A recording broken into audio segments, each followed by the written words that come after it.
mucho respeto les digo que lo que para muchos de ustedes es un discurso político, para mí es un tema personal, porque yo quiero profundamente a mi querida frontera, Ciudad Juárez, pero fue una pesadilla ser adolescente en el norte del país mientras ustedes jugaban a sus guerras.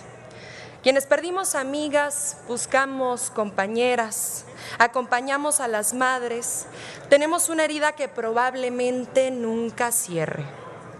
Antes de iniciar con los motivos evidentes y urgentes de esta reforma, quiero hacer una distinción política entre dos formas diferentes de entender a la oposición, porque hoy en esta Cámara de Diputados hay quienes decidieron, sin simpatizar siquiera con el proyecto de nación de Morena y de la Cuarta Transformación, no hacer politiquería barata con la seguridad y la vida de las mexicanas y mexicanos, y eso es de agradecer. Y es un paso adelante en la construcción de paz, justicia y reparación. Este es el momento de reivindicarse y reivindicar la vida. Por otro lado están los que hoy se escandalizan por una supuesta militarización. Esos que cuando estuvieron en el poder sacaron a las Fuerzas Armadas a las calles sin protocolos de actuación. Esos que a pesar de haber gobernado, haber fracasado y malvender la tranquilidad y la paz de nuestras familias, todavía se atreven a oponerse a una manera diferente de entender la seguridad desde la justicia social. Esos que sin pudor militarizaron al crimen organizado, y sí, escúchenlo bien, militarizaron al crimen organizado proporcionándoles armas de uso exclusivo del ejército a través de la operación Rápido y Furioso que inundó de balas y muertes al país con autorización de ustedes cuando estaban fraudulentamente al frente del gobierno federal.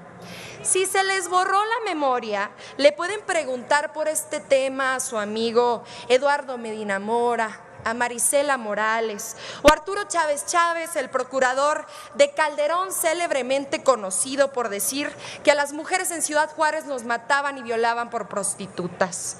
Ese nivel de fascistas tenían dentro de sus propias filas, peor aún, dentro de su gobierno federal. Quizás lo olvidaron, pero la masacre de Villas de Salvarcar en Ciudad Juárez, donde fueron asesinados 15 jóvenes estudiantes y deportistas, a los que Calderón llamó pandilleros, se utilizó y se hizo justamente utilizando armas de uso exclusivo del ejército, precisamente procedentes de Rápido y Furioso. Pero la profesionalización del crimen organizado no fue un proceso casual, ni una mala estrategia diplomática con el país vecino. Fue un proceso deliberado por el cual la delincuencia tuvo acceso a las armas más letales, mientras la fragmentación de los grupos delincuenciales requería permanentemente mano de obra de rápido relevo, en un momento en el que la mayoría de la gente quedó abandonada por el Estado completamente a su merced. Mi generación quedó atrapada entre la falta de oportunidades y las balas de una guerra absurda iniciada en 2006 para legitimar la pequeñez del autoritario, arrogante y belicista que la declaró. Mientras la seguridad pública se descompuso en todo el país, el poder político desangró al ejército. Solamente en tiempos de Fox desertaron más de 100,000 elementos. Con Calderón los mandaron a una guerra mientras los que tomaban decisiones políticas les recibían sobornos millonarios, al narco justamente. Los castigaron salarialmente, abandonaron a las familias de quienes cayeron, les construyeron el rechazo de ciertos sectores de la sociedad con instrucciones deshonestas que debían cumplir.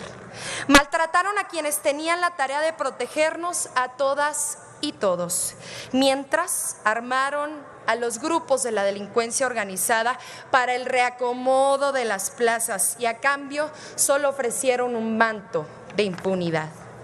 Por cada fusil que durante su gobierno se introdujo de manera ilegal pero tolerada en México, este gobierno ha acompañado, capacitado y preparado a un Guardia Nacional que cuida de todas y de todos nosotros.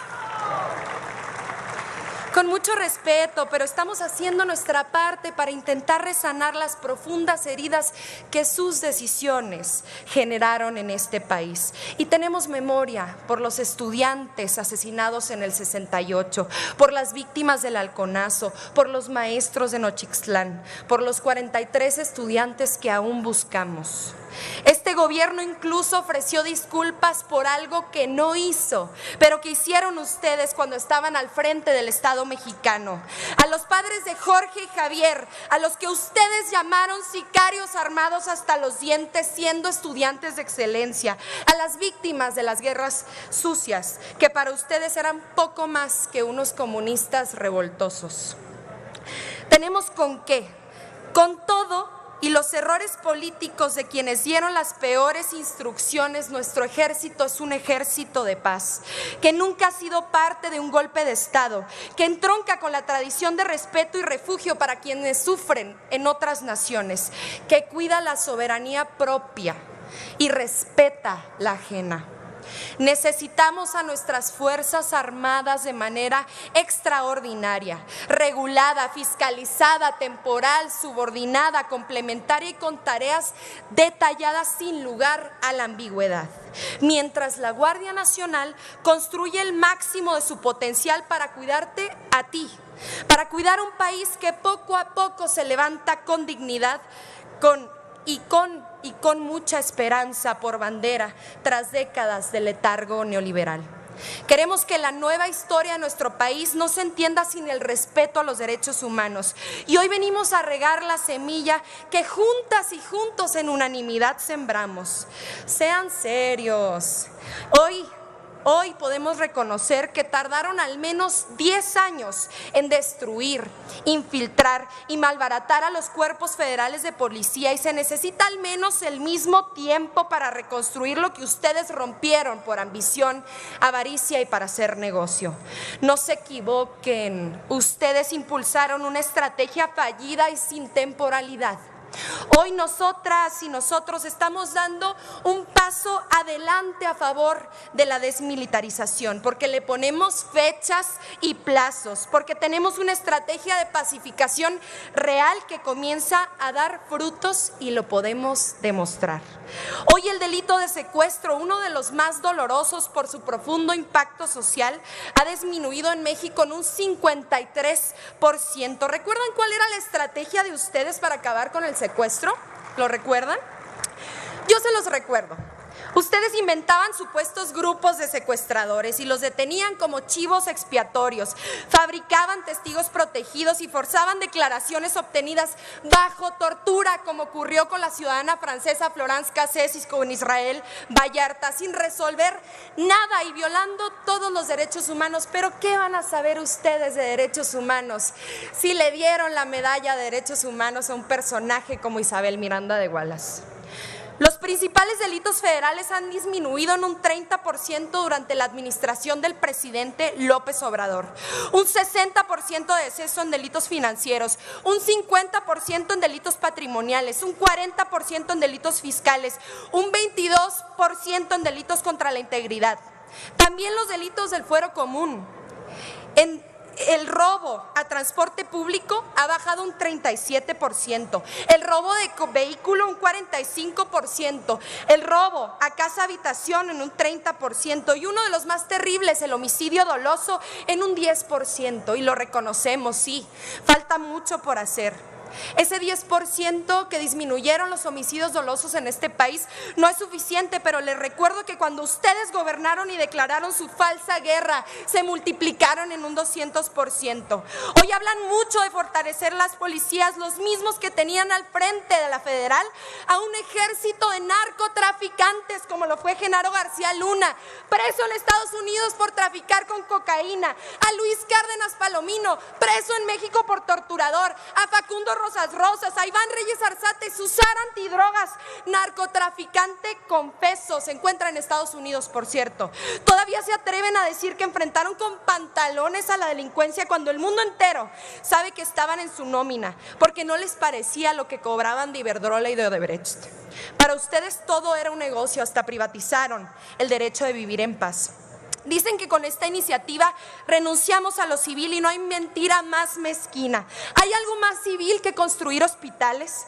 ¿Hay algo más civil que reconstruir escuelas para las niñas y los niños? ¿Hay algo más civil que construir refinerías para fortalecer nuestra democracia?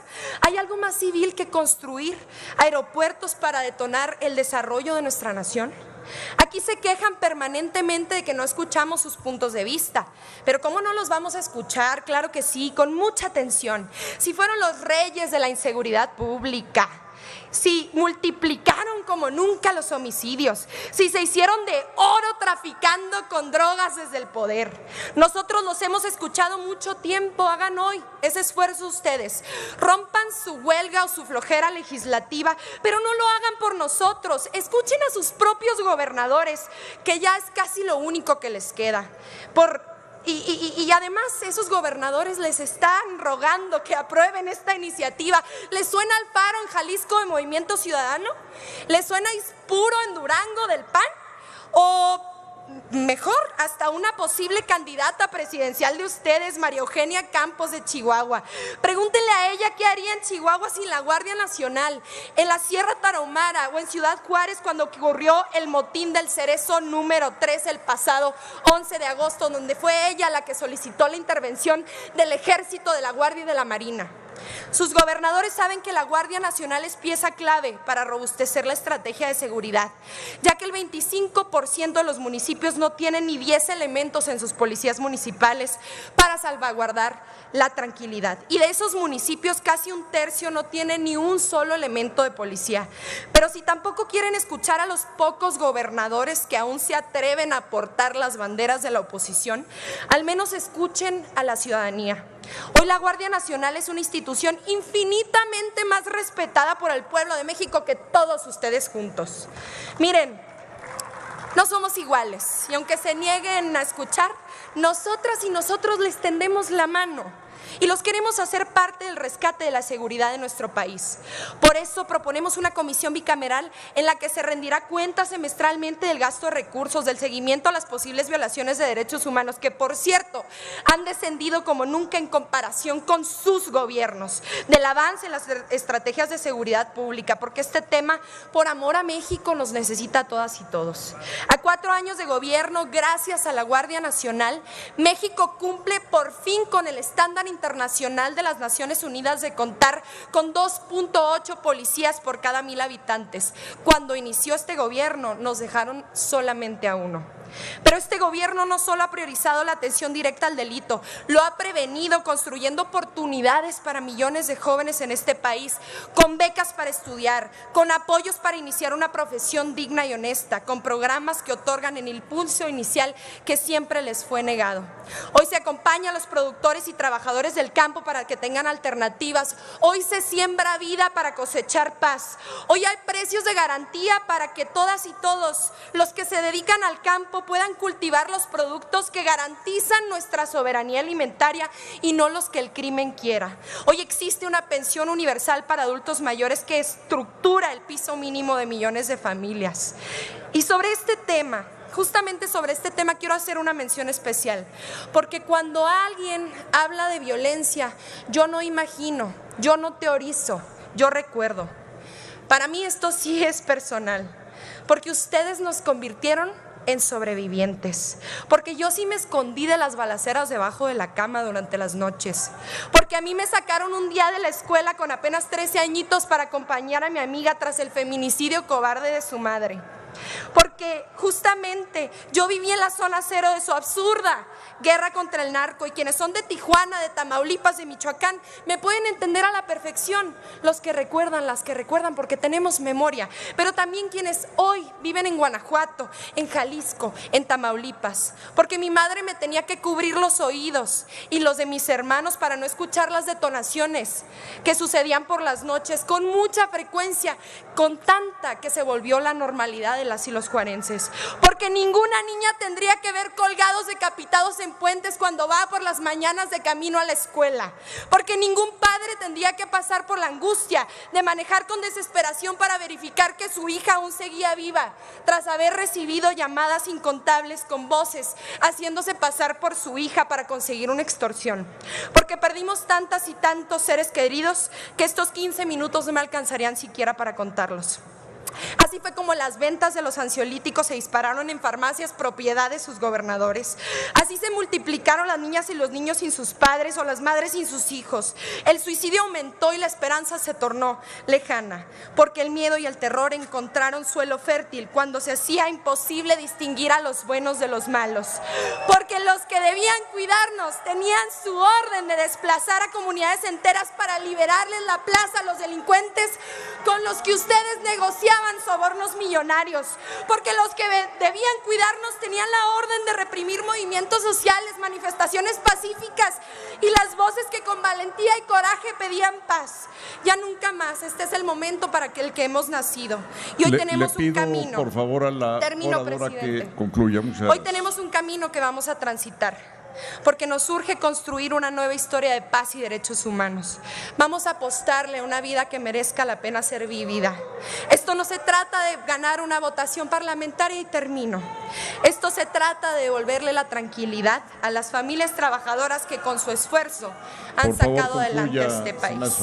Y ustedes abandonaron por décadas. Eso se acabó. Les agradezco mucho.